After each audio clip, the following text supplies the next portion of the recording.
Chicago's coming up on Roland Martin Unfiltered for Friday, April 5th, 2019. Chicago, they still plan to sue Jussie Smollett to recover money they say he spent on what they say were false claims of hate-motivated attacks. The new incoming mayor, she said he must be held into account. Really? Out of all the drama in Chicago, Lori Lightfoot, that's your first priority? Now, y'all, check this out. Police in and around Chicago, they want Cook County State's Attorney Kim Foxx to resign, they say, because of how she handled the Jussie Smollett case. All these police chiefs ain't said a damn thing about police misconduct. They ain't say jack about lying cops on a witness stand. They haven't said jack about cops who have beat people. But y'all feel extra about Jussie Smollett. Yeah, I'm gonna light that ass up in a minute. The man accused of killing Nipsey Hussle is a famous lawyer, Christopher Darden, one of the prosecutors of O.J. Simpson. He's catching all kind of heat on social media. Bill Cosby's insurance company has settled 7 defamation lawsuits against him. Cosby says, not my money, wasn't my choice. Also, Beyoncé, she told Reebok, holla at y'all later. No people look like me. I ain't doing business with y'all. She signs with Adidas. Oh, I just love it when my girl from H-Town show them how we roll. And also, you know how some white folks say we should pull ourselves up by our bootstraps just like they did, and they always talk about what Dr. King would do if he was alive? Well, wait till I'm going to deconstruct y'all Laura Ingraham, what she had to say, and invoke the name of Dr. King on the 51st anniversary of his death. Laura, I'm about to take your Ivy League graduating ass to school. Yeah, you know it's going to be fun. We'll finish the show tonight with more remembrances of April 4th, 1968, with icons of the Civil Rights Movement, such as Bill Lucy, Juanita Abernathy, the widow of Ralph Abernathy, Eleanor Holmes Norton, Andrew Young, James Lawson, Dorothy Cotton, Clyburn Carson, and Martin Luther King III. Oh yeah, it's time to bring the funk. I'm Roland Martin Unfiltered. Let's go. He's got it. Whatever the biz, he's on it. Whatever it is, he's got the scoop, the fact, the find. And when it breaks, he's right on time and it's rolling. Best believe he's knowing. Putting it down from sports to news to politics. With entertainment just for kicks, he's rolling. It's on go, y'all. It's Roland Martin, yeah. Rolling with Roland now. He's funky, he's fresh, he's real, the best, you know he's Roland Martin now.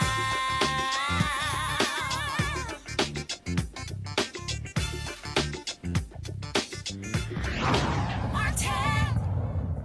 All right, y'all, Chicago, they say they're going to sue Empire actor Jussie Smollett, saying that he cost the city of Chicago $130,000 because of all that time Chicago cops spent investigating his case that they say was a hoax. His lawyer, Mark Garrigo, said if the city followed through on its threat, he will depose Mayor Rahm Emanuel and Police Superintendent Eddie Johnson. Incoming Mayor Lori Lightfoot was asked the day after she won. She said Smollett must be held accountable.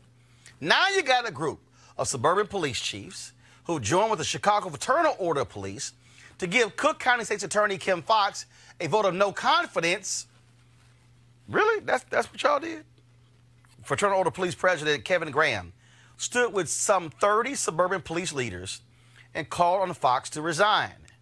Of course, Cook County encompasses Chicago and a number of other suburban towns. Now, this is what I find to be real interesting, y'all. 30 chiefs come together to say Kim Foxx needs to quit. I have spent time today looking on social media for any evidence of those same chiefs coming together and condemning Chicago having to pay more than $700 million since 2004 for police misconduct cases. I haven't found one statement. In fact, was looking for a statement from the Chicago Fraternal Order Police and these 30 police chiefs when a judge in Chicago busted several cops who knowingly, willingly, and unabashedly sat on the witness stand and lied in his courtroom, sent those claims to the Police Review Board and said they got to be investigated. I do not recall a single statement from any of these police chiefs. In fact, Dante Servin was a cop who was off duty, who saw some black folks talking and arguing. He interceded, escalated the situation, pulled his gun out, shot Rekia Boyd in the head, kills her. The former state's attorney charges him. They go to court. Judge says, gave the wrong charge. He walked free. I do not recall any of these police chiefs saying a word. In fact, when the Department of Justice came into Chicago and interviewed cops, and cops admitted calling suspects nigger, and cops admitted dropping off gang members in rival gang territory, I do not recall any of these chiefs or the Fraternal Order Police saying a damn thing.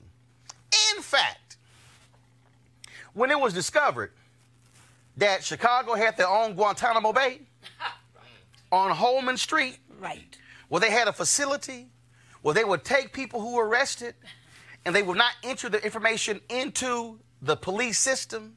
So when the family would hire a lawyer and the lawyer would go to the police department and say, where's so-and-so? They would say, we don't know what you're talking about, because they had no record of them in the system, because they were being held at the Holman Street location.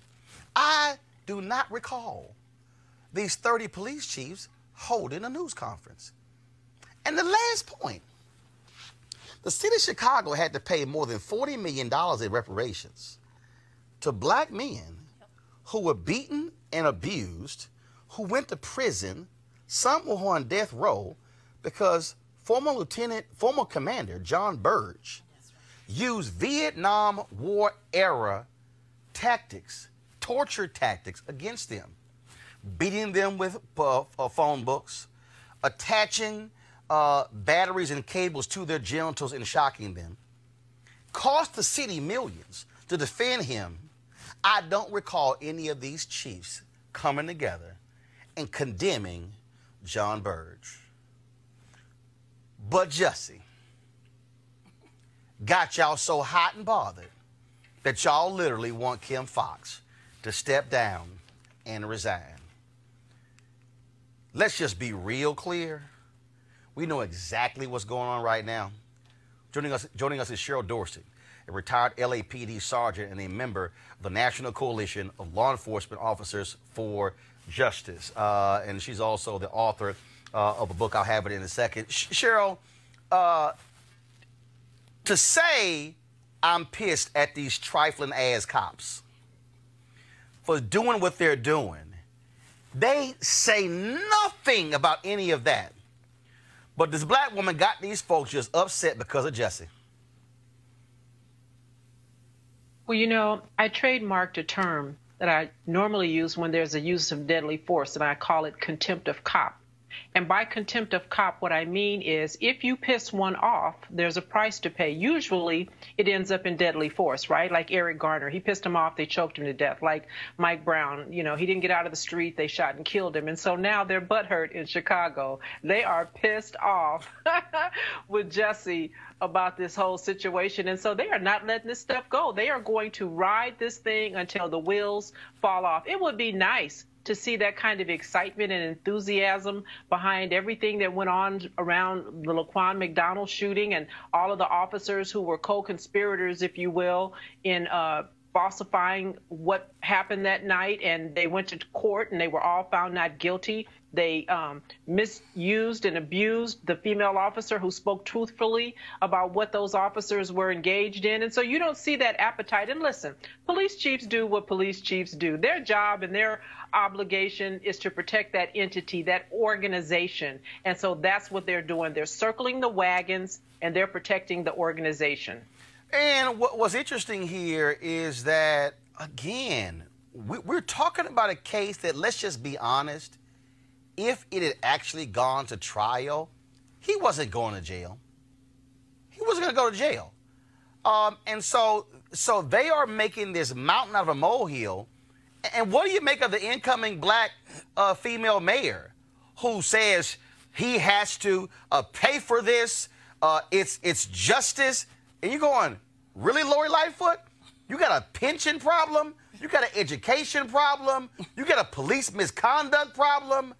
You got all kinds of problems, and you really trying to take your stand on Jussie.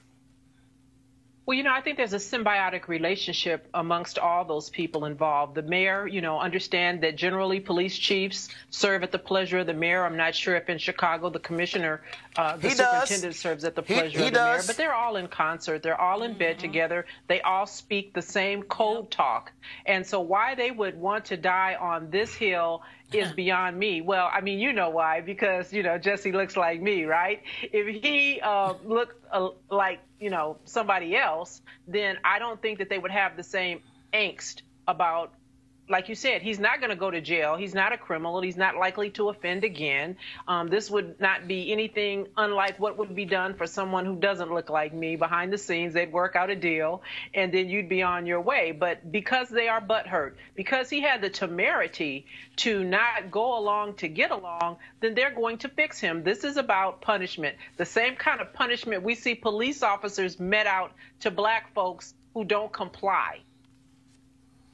Well, I just think it's interesting to listen to these chiefs again hold their conference and so public, and the fact that 30 of them would do this shows the level of ignorance that you're seeing there. And you're right, they said nothing when Rahm Emanuel held that Laquan McDonald tape for 13 months. They have said nothing when cops have literally lied on reports and on the witness stand as well. And that's why I discount all of them, because they're utterly irrelevant. Cheryl, your last comment. Well, you know, I say that problems that go on police departments are institutional, they're systemic, and they're top down. And we have evidence of 30 police chiefs who think the way that they do, and so it explains exactly why police officers think and act the way that they do. All right, folks. Cheryl Dorsey, again, retired LAPD sergeant, member of the National Coalition of Law Enforcement Officers and Justice. And Cheryl, give folks your book. I couldn't really hear all of what you said, but I think if you're asking me about my book, it's called Black and Blue, The Creation of a Social Advocate, and it's available on my website, www.sgtcheryldorsey.com. All right, Cheryl, we surely appreciate it. Thanks a bunch. All right, going to introduce my panel now. Barbara Arnwine, she's the founder of the Transformative Justice Coalition. Also, Eugene Craig, CEO, Eugene Craig Organization. Teresa Lundy, founder, TML Communications. And Cheryl said the cops, they butt hurt. Yeah. Yeah. Big time. You know, it's not just Chicago, right? It's also Suffolk County, Boston, you know, Massachusetts, where they filed a petition to the Supreme Court, the Supreme Judicial Council of Massachusetts, to have this newly elected prosecutor disbarred, because she said she wasn't going to pursue all these stupid misdemeanor crimes. She wasn't going to keep incarcerating people. So they filed a complaint to disbar her. Isn't she black? Yes. No. Rachel I'm Rollins. just saying.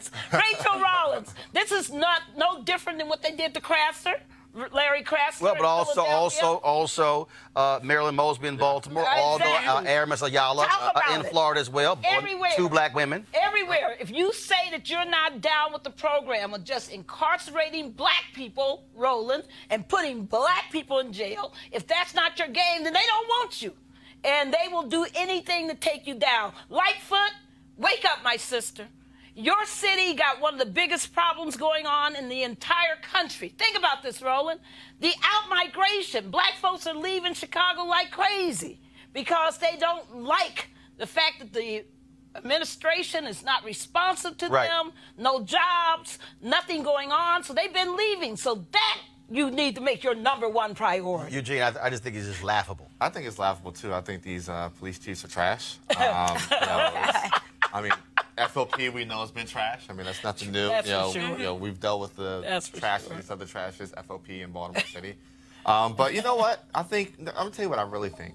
I think Jussie Smollett should, probably raise, $3 or $4 million, and over the next cycle, next 2 to 4 years, drop into the super PAC and target every last one of their bosses, the mayors, the county councils, the city councils, change that entire dynamic and get all these trash ass police chiefs up out of here. So you're saying take it to the election? Teresa? At the end of the day, that's what it comes down to. Move right. Teresa? So I think we all on this panel represent, from Baltimore to where are you from? Oh, I'm in Maryland. I'm in good old PG. Okay, and I'm ahead. in Philadelphia, and then the case at hand is in Chicago, right? So what is one thing they have in common? So like you said before, when you said District Attorney Larry Krasner, the relationship that him and the Philadelphia FOP is beyond intense. The only way he is winning right now. They threatened to hurt him, remember? Yes, I do. They threatened to hurt him. And so the only way he is actually winning with some of those criminal justice reforms that's actually working for African Americans and minorities and immigrants is because of the advocacy groups around it, right? So with this new prosecutor in Chicago, yes, the factor is because your African American woman won. But when you say you are not playing ball and you are not locking up more people that's going to put more money into their pension system, that's where that's where the issues happen. And so I really do hope that some of those local organizations, we just had the National Action Network, right? They have a chapter in Chicago. I'm hoping they actually step up and step out and step for her. Well, good. Well, first, again, it should happen. Reverend Jackson and others have stood up for her as well. Yeah. But again, it just shows you just how trifling they are in Chicago. All right, let's go to Los Angeles, folks, where Eric Holder, the man charged with the fatal shooting of rapper Nipsey Hussle, appeared in court late yesterday. He was charged with 1 count of murder, 2 counts of attempted murder, and 1 count of possession of a firearm by a felon. Bail was set at $5 million. He's represented by Chris Darden, one of the key prosecutors in the O.J. Simpson murder trial back in 1995. Barbara, lots of people are trashing Christopher Darden, but let's just be perfectly clear. And I know how people feel about this case, but the reality is, we know because of our history, every person deserves a lawyer. Whether we think somebody is guilty or not, they deserve a lawyer. You've got black folks at Harvard right now going after this black professor because he's on the Harvey Weinstein legal team. Okay? This is what, look, lawyers don't just represent people who we like. Lawyers have a different role in this society. Well, it's an interesting one because, in my opinion, as a lawyer, as someone who's been practicing for decades, I would say the most important thing about being a lawyer is obviously representing your clients, but you have to be really thoughtful about who you represent. Because sometimes it's about the money, and it's not about the cause. And sometimes it's about people doing things that they think will get them publicity, fame, etc. But beyond the cause, Barbara. It doesn't have to be him. But beyond the cause. Yes. There still is a constitution. Well, there's still a constitution and an obligation. But here's the deal, Barbara. Hold up. But Barbara, if you got in trouble and you had to hire a lawyer, I have. Damn it, you want right. And guess what? And if somebody said, "How dare you represent Barbara?" You like, "Shut up, I hired you." I'm just saying, Eugene. The thing is this. There's a constitutional right. There's a moral right. One of the things that makes our system more beautiful than most of the others in the world is that everyone has a right to an adequate defense. When you're up against the state, you have a right to the best defense that you can afford or can be provided to you. And that's something that's available to the best of these and the worst of these. Because sometimes what can be appeared, not in this case, but can be appeared to be the worst of these can actually be the best of these. But it's a moral thing. It's a constitutional right. It's a moral right. I think, cases like this, you do have lawyers jump up to do a pro bono for the publicity or whatnot. But at the end of the day, are they getting quality? I'm not representing. Okay, right. The Ku Klux Klan. No, but you know what? But hold on. At the end of the day. But wait a minute, hold up. Okay, Barber said not representing the Klan. Let me tell you what happened. Right. Hold up. When I was an intern reporter with the Houston Defender, this is in 1990. This is in 1990. There was an African American lawyer who represented the KKK in Galveston, Texas. Yes. Why? Because he was a lawyer. He was a lawyer with the ACLU. And what happened was they were trying to go after the membership roll. And this brother, he said, let me remind everyone. Yep. Alabama. Tell him, Roland. Yeah. With Supreme Court case. Alabama went after the NAACP and their membership rolls. Right. Yep. And he said, there are cases and there are people who others may not like me representing. He said, but I am representing this case not because he's a grand wizard with the KKK. He said, because if they come after him today, they could come after a black group tomorrow. Well, and that was the first. Wait. Hold on. Breathe, Barbara. The point I'm making is when you say I never represent KKK. What this guy was saying is I have to look at this beyond the KKK and understand how, Teresa, they could go after other organizations, and that's just one of those things that people have to understand about the law. And so causes are different than the Constitution. Yes. Yep. Moral, what's legal, whatever decisions you make, and yes, there are people who make decisions because of money and publicity, but there are people who say the law is the law. Teresa, and then Barbara will let you comment. Yes, thank you. Just one comment: equal representation under the law. I mean, so as long as it's equal and it's quality representation, then yes. And to each his own. You can decline or accept. You can. And people have the right to criticize. Of course they do. What they do. But the same folks criticizing, when they got their butt in trouble, they be like, damn, if I can call a Chris Darden. Put it this way. I wish I had an ID. But let me finish. Go ahead. Go. Remember in Charlottesville, the ACLU of good old Virginia stood up and argued for the right for those white supremacists to have their march. Yes. And to do that march. Yes. Afterwards, the ACLU changed their policy because they made a determination that of the use of their resources and their concentration, promoting people who kill people, who terrorize people, was not what they should be doing. Okay. So I just want to make it clear that I'm not angry at the people who are angry at Chris Darden, because I think Chris made a decision, a conscious decision that I would not have made. Got it. But I think that, and I'm not against the principle that everybody's entitled to equal representation, because they are. But I'm just saying, as me, as a lawyer with my values, there's certain things I don't Got it. do. Final comment. And won't do. I'm a libertarian at heart, right?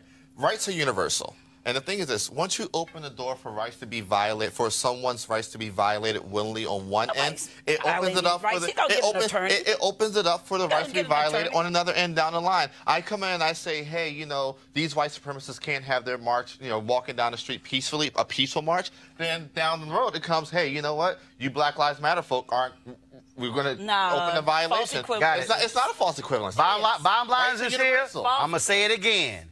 Any of y'all watching, you can be mad at Chris Darden all you want to.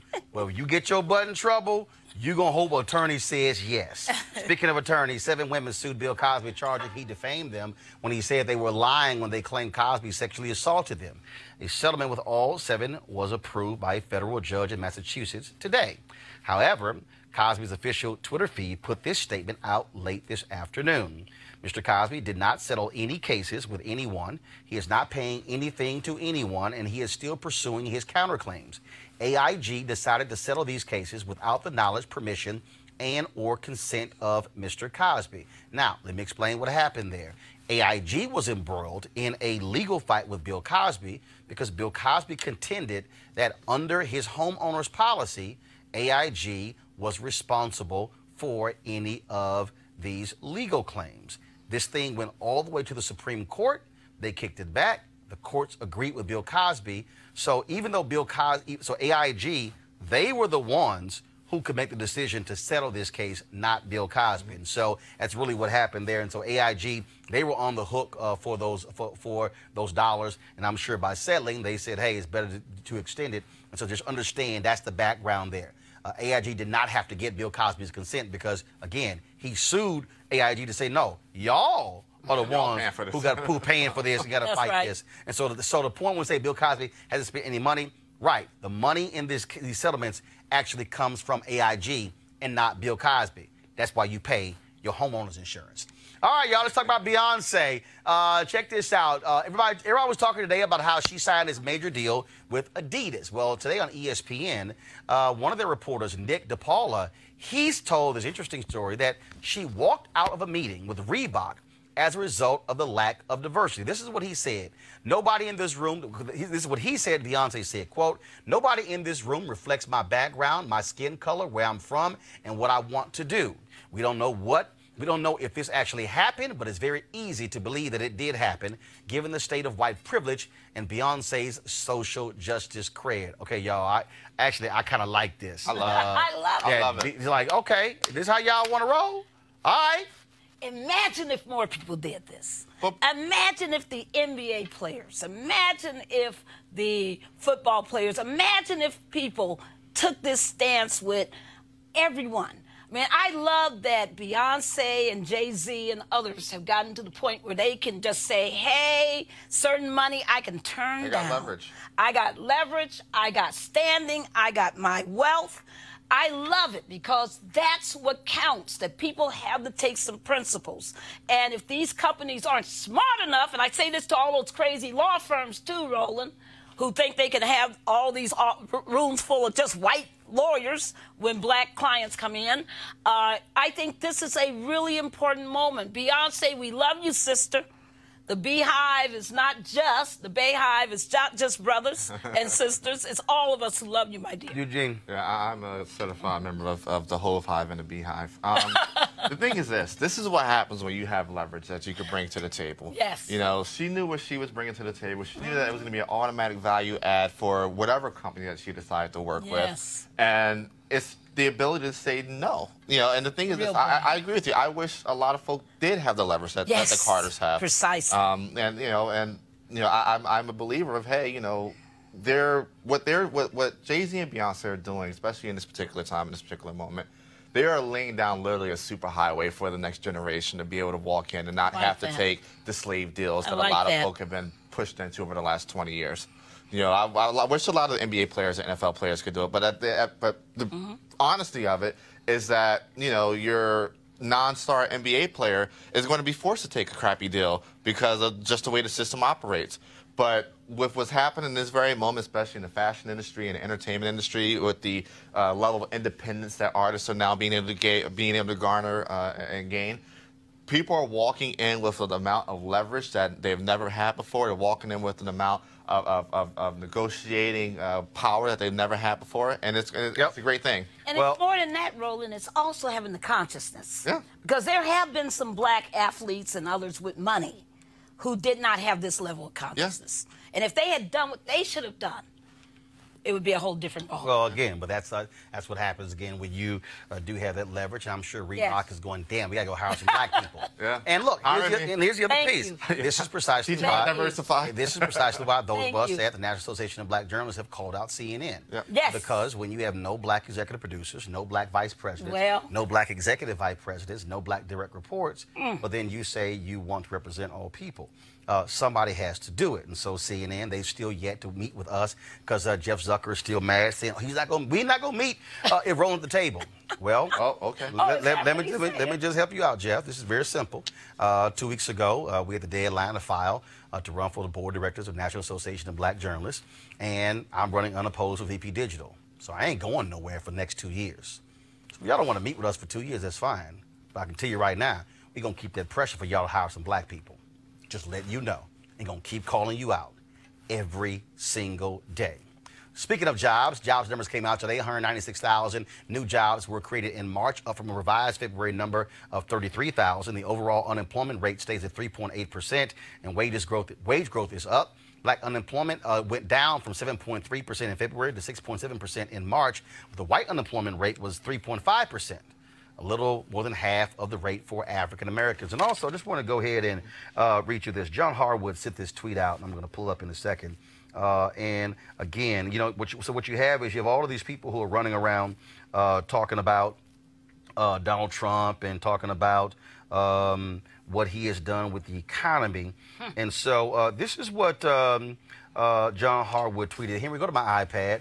GOP Rep Brady hailing job growth data today. Trump has turned the economy around after years of stagnation.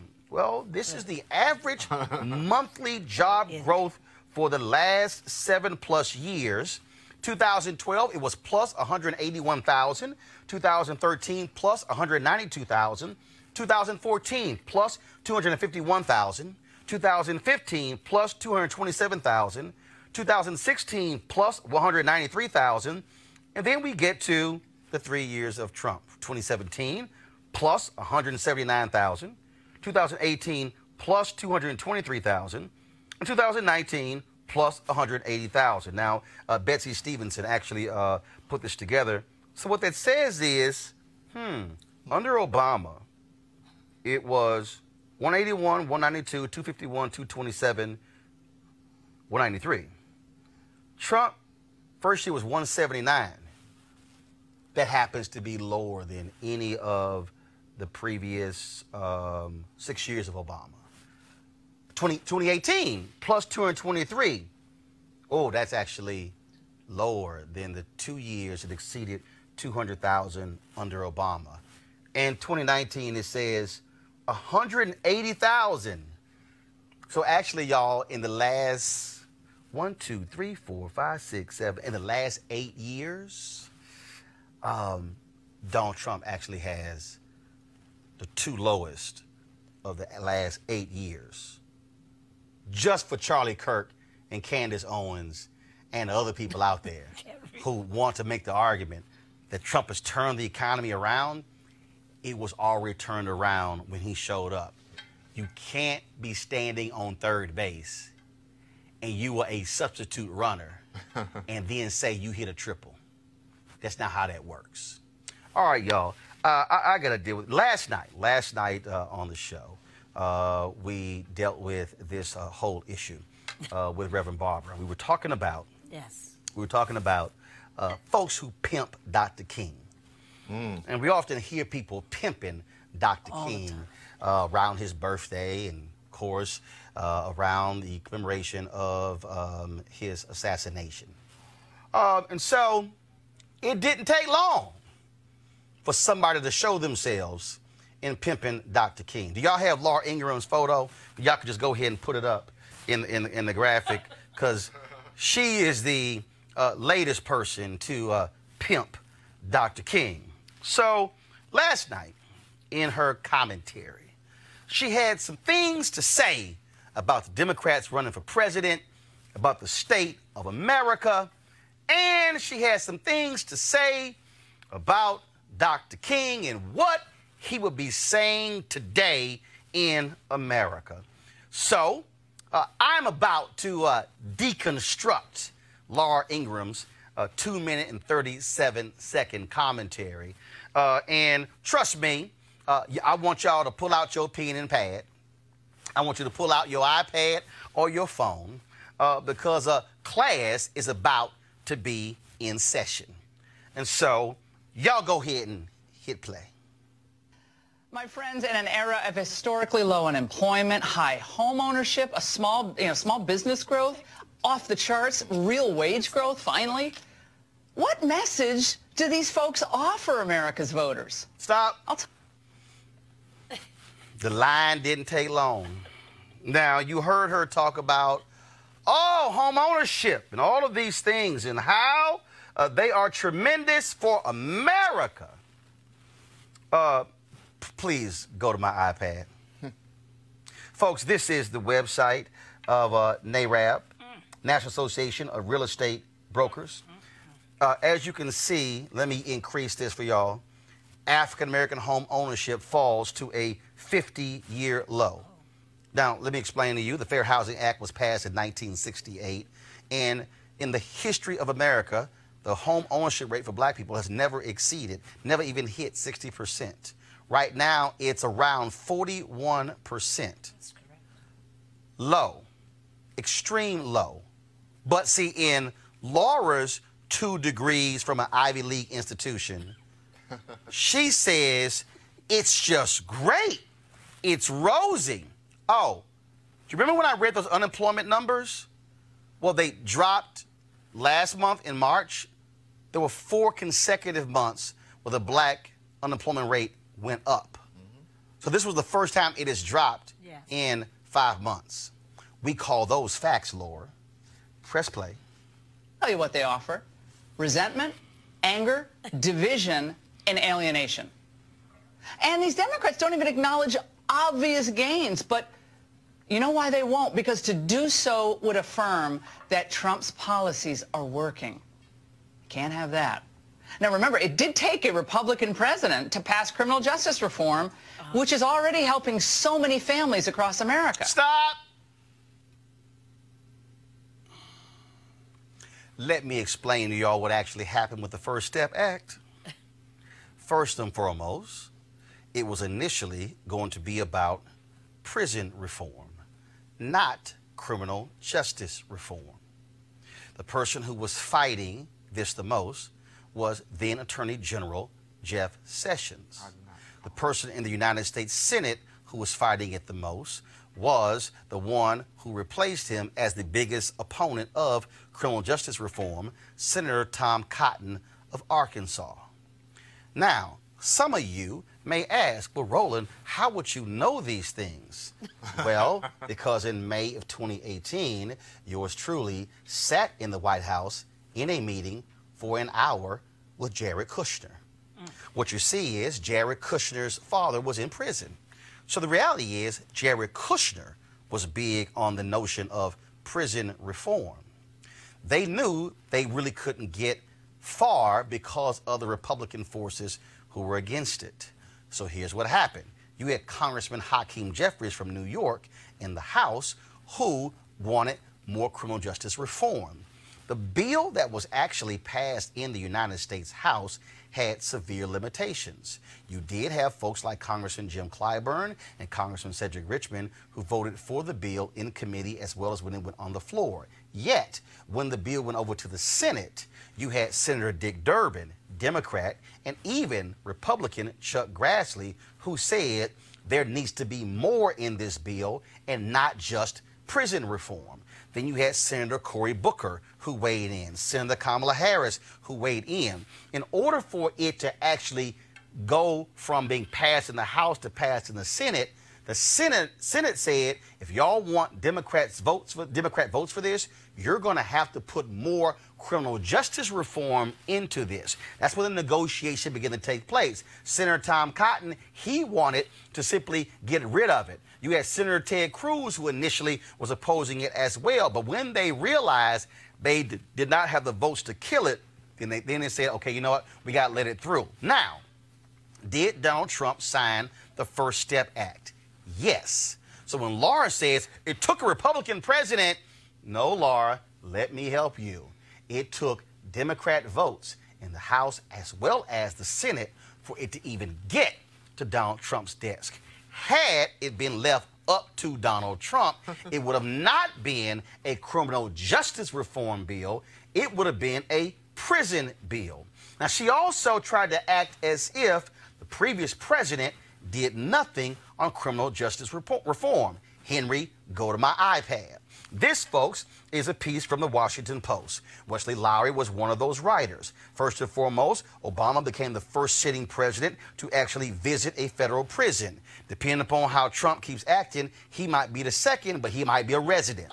Now, if you actually read this particular piece they did, one of the things that Obama did was, first and foremost, in the first thing that he signed, okay, Obama signed the Fair Sentencing Act. What that was a law that was passed that reduced the disparities between powder and crack cocaine. That was signed into law in his second year in office. In addition to that, one of the things that happened was, you will see the chart that they have here, but one of the things that happened was, it was Attorney General Eric Holder who told prosecutors, yes, you do not have to go for the highest amount of years to put somebody in prison. Okay, that was Eric Holder. Guess what Jeff Sessions did, who Donald Trump picked up as Attorney General? He came in and said, oh, forget what Eric Holder said, I want you to go after the highest. So here you have Donald Trump on one hand taking credit for criminal justice reform, yet his Attorney General is saying, no, we're going to go after higher sentences. Bob Barr is the replacement for Jeff Sessions. He has not rescinded any of those rules.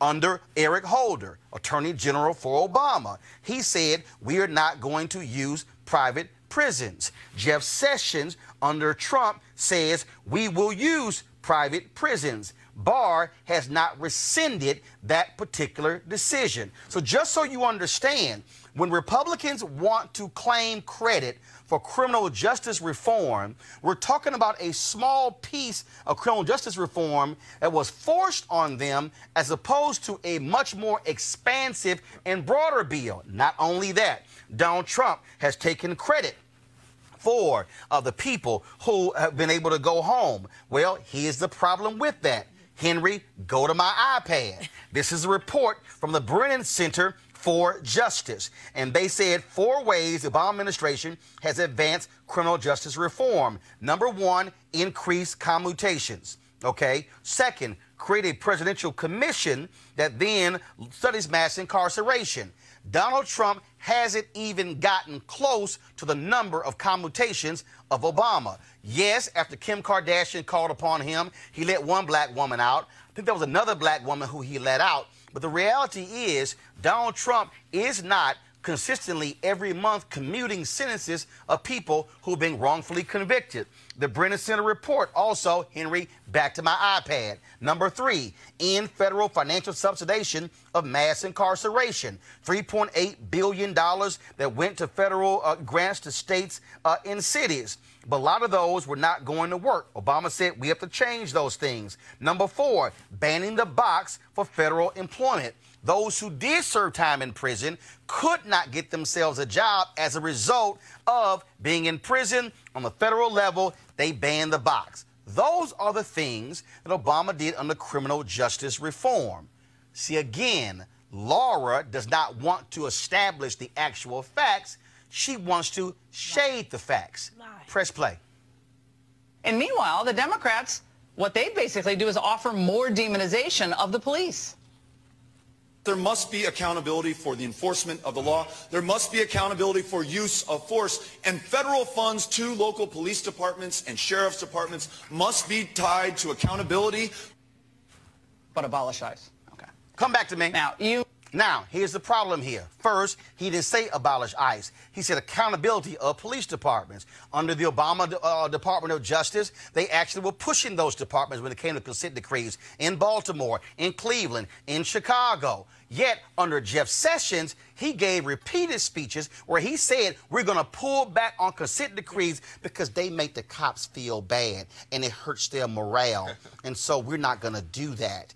That's what you have under Donald Trump. And in fact, Jeff Sessions tried to get rid of the consent decree in Baltimore that was agreed to by the police chief, agreed to by the mayor, but he said we don't need it. The federal judge said, get the hell out of here, Elmer Fudd. We do need it, and it stayed in there. He fought the consent decree in Chicago, yet it was Attorney General Lisa Madigan of Illinois who said no, who sued, we are going to have a consent decree. So under Donald Trump's administration, they don't want consent decrees for police departments. They're not investigating police departments. And so Laura Ingraham does not want to admit that. She does not want to admit the wrongdoing of cops across this country because, see, for her, they praise and they laud cops, yet say nothing when cops do wrong.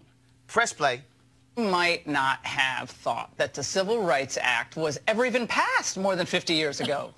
Or that black Americans have reached the highest levels of business, the law, medicine, entertainment, sports, pretty much every area of society. Stop. And that is a... Now, she's praising, oh my goodness, a result of the Civil Rights Act and black people can get to do so many different things. Really, Laura? Y'all, all you had to do was type in black and wealth white gap. Henry, go to my iPad. This is from The Economist. The black-white wealth gap is unchanged after a half century. Laura was quoting the 1964 Civil Rights Act when, if you actually read the 64 Civil Rights Act, that wasn't dealing with a bunch of other stuff you're talking about, Laura. It was dealing with public accommodations. It was dealing with hotels. It was dealing with restaurants. Yes, black folks have always made money from singing. They simply couldn't walk through the front door of the hotels that they sold out, Laura. That's the difference. But the reality is we're still dealing with that. So, Laura, if you paint this wonderful picture of how things have been so great for black people, please explain to me how the black, go back to my iPad, how the black-white wealth gap is unchained after a half century. Laura, go right ahead and read this story where they break down the Tulsa race riots. Break down where they break it down. Here they say the mean of black household wealth is $138,200. For whites, it is $933,700. See, you got to be living somewhere else if you somehow think, oh my God, everything is just so rosy for black people. See, this is why I need y'all to understand what's happening in the world of Fox News. White people see Beyoncé. White people see LeBron. White people see Dwayne Wade and Gabrielle Union, and they see Oprah, and they see Tiger, and they say, oh my God, those blacks, they have just got it made. Yet, they say nothing with no black executives at CNN. They say nothing with fewer black law partners at major law firms in America today than it was 10 years ago. Right. A lower number of black Fortune 500 CEOs today than we had a decade ago. See, for them, look, y'all got y'all black president. Everything was wonderful. What is wrong with y'all complaining? Press play. Very good thing. Watching and listening to this Democrat field kowtow to Al Sharpton makes it seem like America didn't even elect and then re-elect its first black president. But for the hardcore racial rabble-rousers, Obama's victories, remember, they were just baby steps. What they want now is full-on income confiscation meant to enforce equal outcomes, if not equal opportunity. We're in the post-Obama generation. So we have already seen a black president. We've already seen a black first family. Now we want to know what it is going to mean. Symbolism is not enough now. It's substance. And if there's no substance, then we've gotten over the aura of the first. Wow, pretty dismissive of Obama there. Today is the anniversary of the assassination of the Reverend Martin Luther. Stop right there. I'm going to pick that one up in a second. But they spoke, so she said, oh, dismissive. No, it's not dismissive. It's facts. Laura, did criminal justice in America somehow change overnight because Thurgood Marshall became the first African-American Supreme Court justice? The answer is no. Did Virginia lose all of its racism and all of its past when Doug Wilder became the first black governor of Virginia? The answer is no. Did Massachusetts somehow heal its racial divide because Deval Patrick became the first black governor of Massachusetts? No. Did Cleveland change because Stokes became the first black mayor? Hatcher in Gary, Indiana, Maynard Jackson in Atlanta, Kurt Schmoke in Baltimore, Rice. I mean, we can go down. Black mayors in Baltimore and Seattle and Los Angeles, in Houston, and all across this country. And the reality is we still are electing first black mayors across this nation. Laura, seriously, 2 Ivy League degrees? What the hell were you doing in history class? What were you doing in sociology class? What were you doing at all? Were you reading? Were you studying? Or were you studying his story and not actual history? Now she gets to Dr. King. So let me bring this thing home. Press play. Anniversary of the assassination of the Reverend Martin Luther King Jr.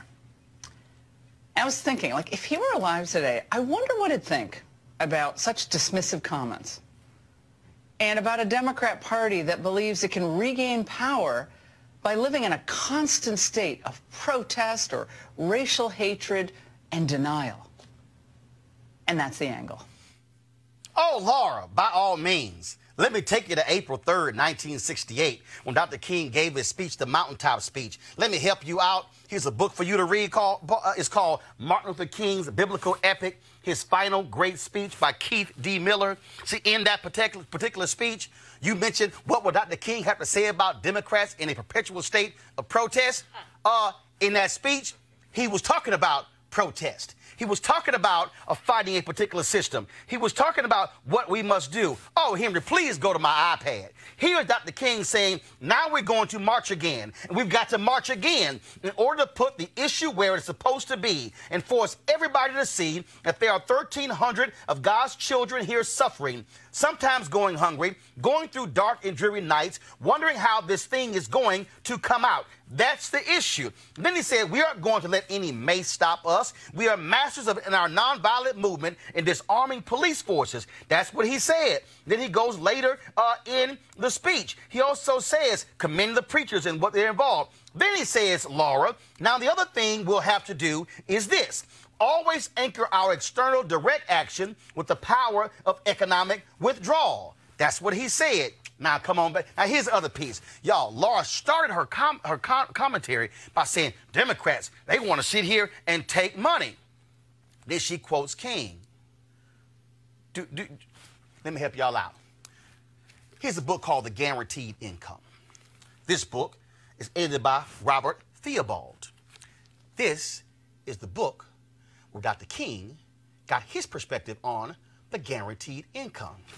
Here is another book written by Dr. King. Where do we go from here? Chaos or community? In this book, Dr. King said we need a guaranteed income in America. In this book, Dr. King talked about the check being stamped insufficient funds.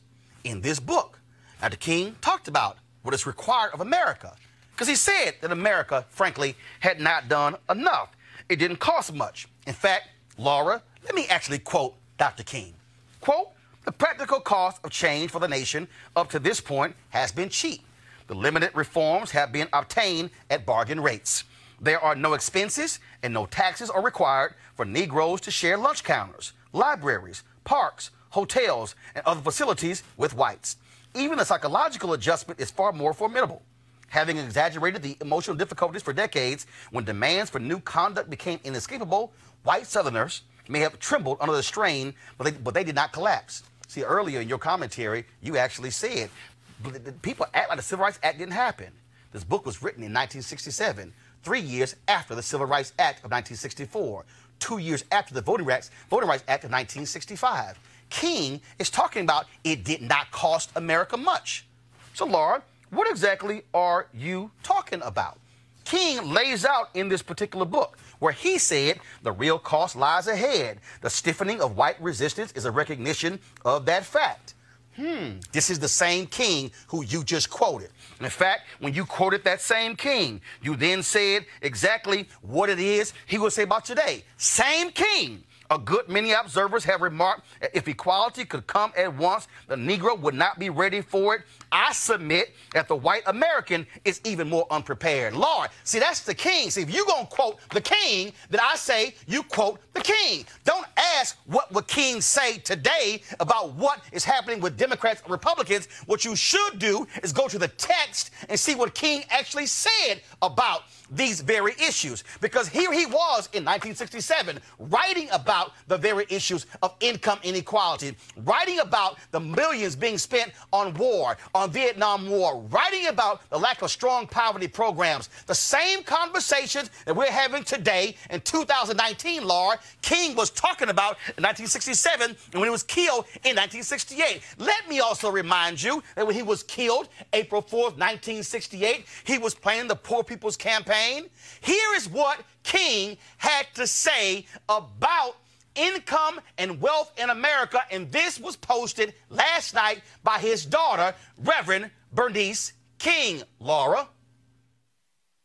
Through an act of Congress, our government was giving away millions of acres of land, which meant that it was willing to undergird its white peasants from Europe with an economic floor. But not only did they give the land, they built land-grant colleges with government money to teach them how to farm. Not only that, they provided county agents to further their expertise in farming. Not only that, they provided low interest rates in order that they could mechanize their farms. Not only that, today many of these people are receiving millions of dollars in federal subsidies not to farm, and they are the very people telling the black man that he ought to lift himself by his own bootstraps.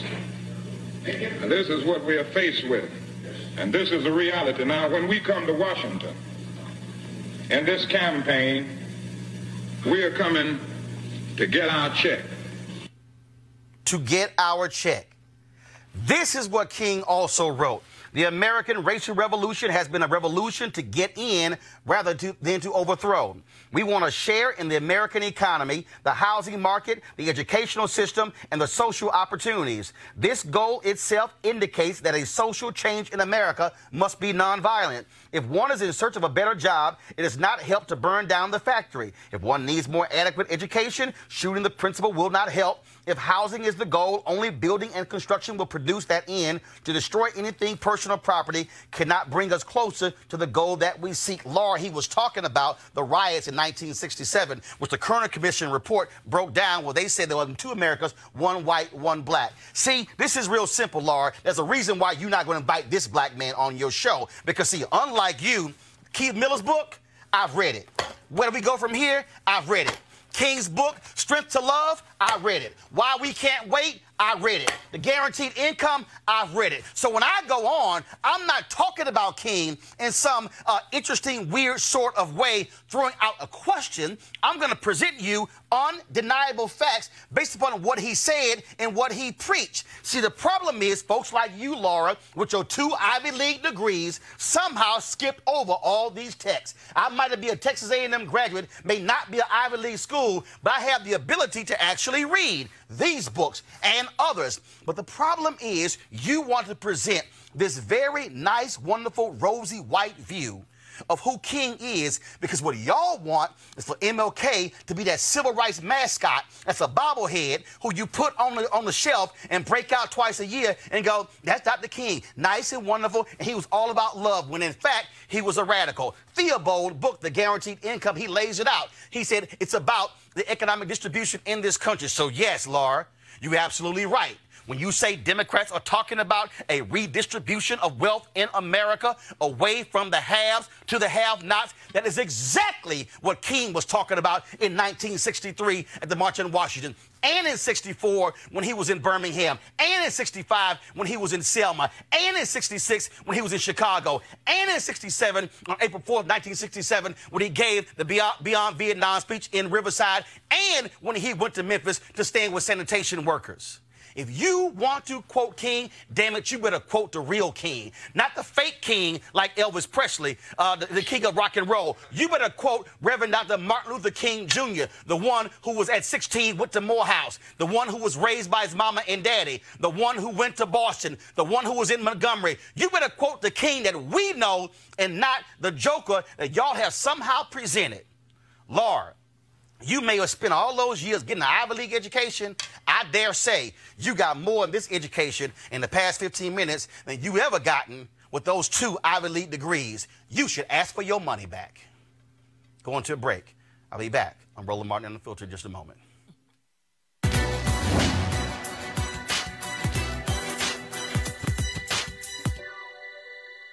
Non-voting is a fruitless temper tantrum. Judge Bruce Wright.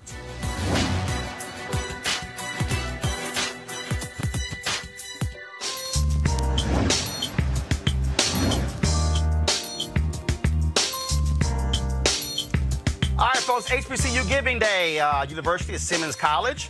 Of course, that's Simmons College, ky.edu. That is, of course, the university we're supporting. If you want to support them, please go to that website and give to support all that they do. I want to right now go to get a final comment. Actually, I think we have the HBCU Mobility Challenge. Let me go ahead and do that first before I get a final comment from our panel before we then play the rest of these remembrances. Calling all HBCU alumni, students, and leaders, enter the Ford Motor Company HBCU Mobility Challenge and win $25,000 for your school. Building on their long-term support of HBCUs, Ford is looking to improve mobility in HBCU communities through innovative solutions. The winning program will receive a grant of up to $25,000 to implement their proposal. The deadline to apply has been extended to April 15th, 2019. Go to this website, fgb.life, for more information and to apply. Ford goes further in our community. Final thoughts. Been a crazy busy week. Final thoughts from Barbara and Eugene. Whatever you want, go ahead. Well, first of all, on Laura Ingraham, I think people need to understand that King's last speech, the one we didn't get to hear, the one he was going to give that night that he was assassinated, was titled, "America is Going to Hell." That was the title of the speech. It's a speech that we need to know more about. That we need to. Also, people need to look at his speech that he gave at Stanford University in 1967, where he talks about his economic agenda. And it's a powerful speech. It's one that I would recommend that everybody know. In the course of all the things that are going on right now, the fight in Florida to hold that legislature accountable on Amendment 4, everybody get involved in that. Iowa, you dropped the ball. Got it. Your Senate, so we need to fight for Florida. Eugene. Restoration. I think the week has come full circle. We started the week with, the tragic death of Nipsey Hussle, who, was a business owner, an entrepreneur, an activist that also just happened to be a rapper. And here we're ending it with, celebrating, Beyoncé and the leverage that she was able to put on display. But more importantly, emphasizing it with the legacy of Dr. King and where we are as a people today. Folk like Fox News and some of the other media networks, they bastardized, Dr. King's legacy to, being a meek, mild manner, leader that just wanted, harmony among people. When in reality, it was an economic fight above everything. And so, I think our week has come full circle and it's beautiful. All right, folks. One of the reasons we want you to support Roland Martin Unfiltered because of the interviews that we have done commemorating the life of Dr. King. And so we're going to end the show this week, with these interviews. Yesterday, of course, was April 4th, the 51st anniversary of his assassination. We did not play all of those because we had a number to play. Then the Zernona Clayton interview. If you missed that powerful show yesterday, you need to go to YouTube and check it out. We're going to hear today from Bill Lucy, Juanita Abernathy, the widow of Ralph Abernathy, Reverend Dr. King's best friend, Congresswoman Eleanor Holmes Norton, Andrew Young, Reverend Dr. James Lawson, who Reverend Dr. King quoted in that April 3rd, 68 speech. Also, Carson Clyburn, who, of course, runs the King Institute out at Stanford University. Dorothy Cotton, the only woman who was in the inner circle of Dr. King and also his son Martin Luther King III. And so we're going to end the show with that, and then we're going to end the show with all of our donors, Roland Martin Unfiltered. I see the folks who have given to us on YouTube. I certainly appreciate that. I'm going to try to get to their names real quick. Thank you so much, Duncan Sawyer, for your donation. Latoya Abstract, thank you for your donation as well. Let me also, I think I missed somebody. Let's see, Tavia Cleveland, thank you very much as well. If you want to support what we do, because again, what you just heard me break out with Laura Ingraham, you ain't going to hear that on CNN or MSNBC or anywhere else. This is why we must have our own shows, our own platforms to speak our issues. So we want you to support Roland Martin Unfiltered by going to RolandMartinUnfiltered.com. You can give via Cash App, PayPal, Square, no matter what you can give, no matter what amount you give. Folks have given $2, folks have given 50, 100, 500, 1,000. And so we want you to support what we do. I would love for us by the end of this weekend to have 250 new members to add to the video we're going to play after these King interviews, just so you know that. Also, I'm going to be gone all next week. We leave for the Tom Joyner Morning Show cruise on Sunday. And so I'll be doing interviews on that. I got work to do on the cruise, but we're going to have all of our familiar faces who will be guest hosting the show. And so we want all of you to still tune in next week. And so, again, please support this show to make this thing possible. We must be able to support our own and fund our own freedom. And so we wanted to end it in the appropriate way. Hear more voices who are talking about April 4th, 68, what they were doing, how they felt, but also how they carried forth. Because today being April 5th, folks, the day after, not only that, that night, King was dead, 3 hours. They were already planning what was next. They said, we got to keep going. And we do the same thing now. Y'all have a great weekend. That was the most traumatic incident in my life ever, losing a father publicly, along with the world. I mean, we saw it on television. In other words, I was sitting in our family room. We were all of us, I think all four of us. And it was flashed across the screen. Dr. Martin Luther King Jr. has just been shot. We rushed back to Mom's room to get some understanding. Well, what happened? And Mom was preparing to go because she had received a call, go to Memphis, from Andrew Young and Jussie Jackson. And so she actually was preparing to go. She got to the airport and the mayor of the city was walking toward her, and she could tell that the way he was walking there was not going to be good news. And he said to him, I'm sorry, Mrs. King, Dr. King did not survive. So she came back home to comfort us, the four of us, and explain to us, in these words I remember, your father has gone home to live with God. I don't remember her saying he was assassinated. She never used that harsh language. He's gone home to live with God. You'll see him. But when you see him, he will not be able to hug and kiss you as he often did. But one day, you'll see him again. That was sufficient for me, but my siblings continued, the older ones, Yolanda and Dexter, continued to ask questions. I accepted what Mom said for the time being, although I was just kind of in a daze. I mean, it was like, well, what are we going to do? How are we going to make it without Dad? There was some staff down on the ground, and Ralph was putting aftershave, Mr. Aftershave on, when he heard what he said sounded like a firecracker. And then he looked down and saw the soles of Martin's shoes. And he ran outside. And the staff was up crying and all carrying on. And he said, stop acting like sissies. Call the ambulance. Call the ambulance. You don't have time to cry. Call the ambulance. And he called the ambulance. And when they got there, the ambulance came. And they got in, Ralph got in, and took Martin on to the hospital. And Ralph said to Martin, he grabbed his head, he said, Ralph, Martin, this is Ralph, this is Ralph, this is Ralph.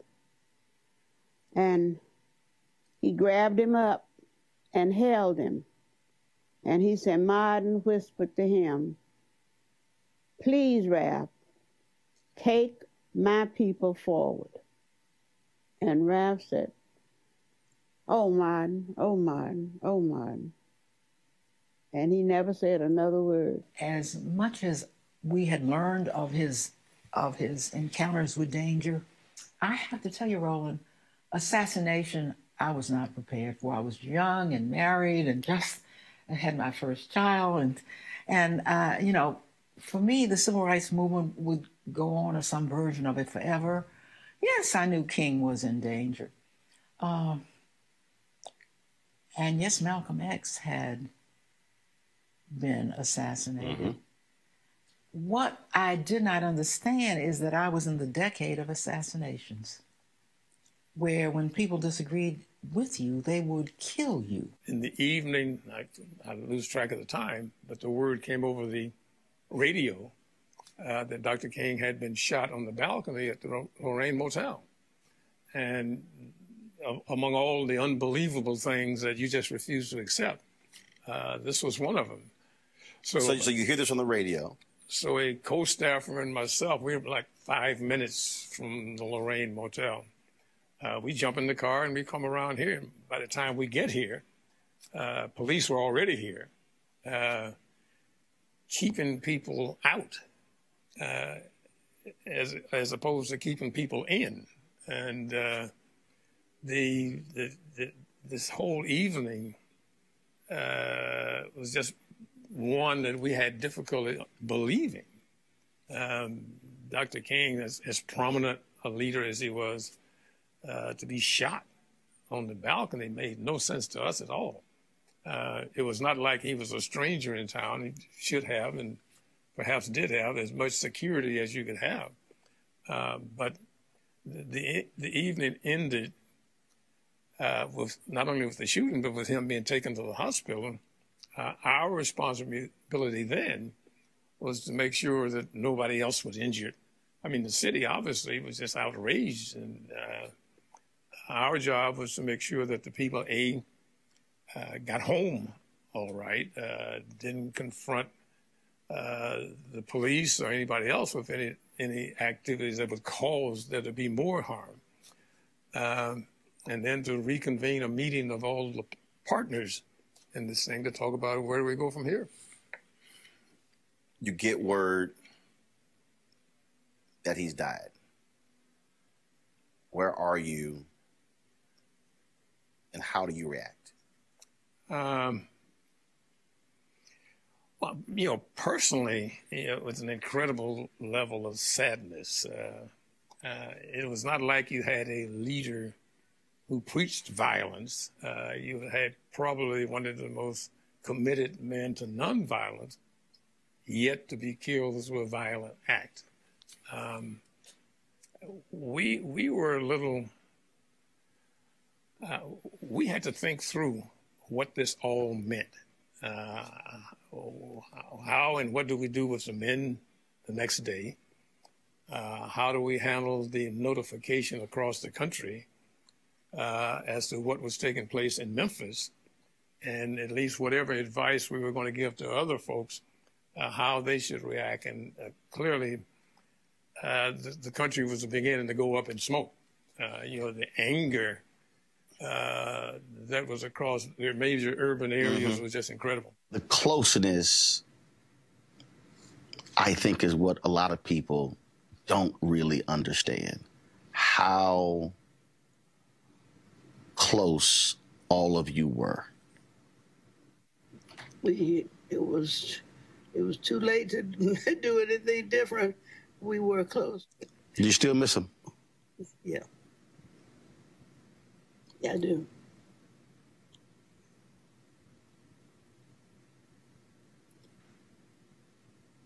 Probably always will.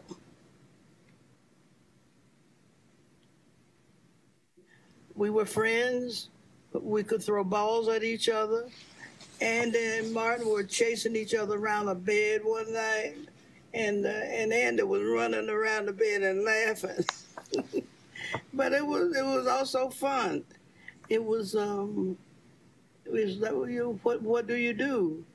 And because we didn't know what was going to happen, and if we had known, you know, somebody was going to take him out, we probably would have got off that porch.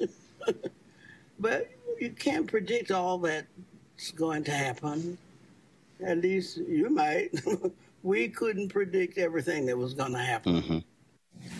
We gathered as soon as we got back,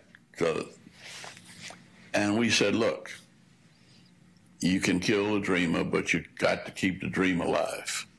So everybody decided that we were going to continue doing what he had laid out for us to do. You cannot let death turn you around. And we had to kind of use what he left us. And President Johnson did do that, and we got the Great Society and Medicare, and a lot of the poor people's dream was fulfilled in that Great Society bill that Lyndon Johnson introduced after his death. We should commemorate. You know, a great leader died 50 years ago, and what we're doing here on the Stanford campus is we're going to commemorate the mountaintop speech on April 3rd. But after April 4th, what I want to see is what's going to happen with the legacy, not just of King, but of the movement that he symbolized. You know, if we have a commitment to answer his question, where do we go from here? Then I think we've done something useful. If it's simply about April 4th, then James Earl Ray wins, because that's what it's going to be all about. It's just, you know, how did he get assassinated? But we need to find some way, you know, like right here at this institute, these papers, these should be on every cell phone. You know, you've got Apple computer that makes more money than, you know, almost $1 trillion. Why couldn't all of this just be downloaded for free so that everybody would have access to this legacy, this wonderful legacy that's part of American history? And I think that we can start doing that in terms of actually learning. You know, he was a visionary. We need to understand, what was that vision? Because he envisioned a better America. He envisioned an America that transcended these divisions of race and class and religion and all these sorts of things that are tearing apart other countries.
You want to check out Roland Martin Unfiltered?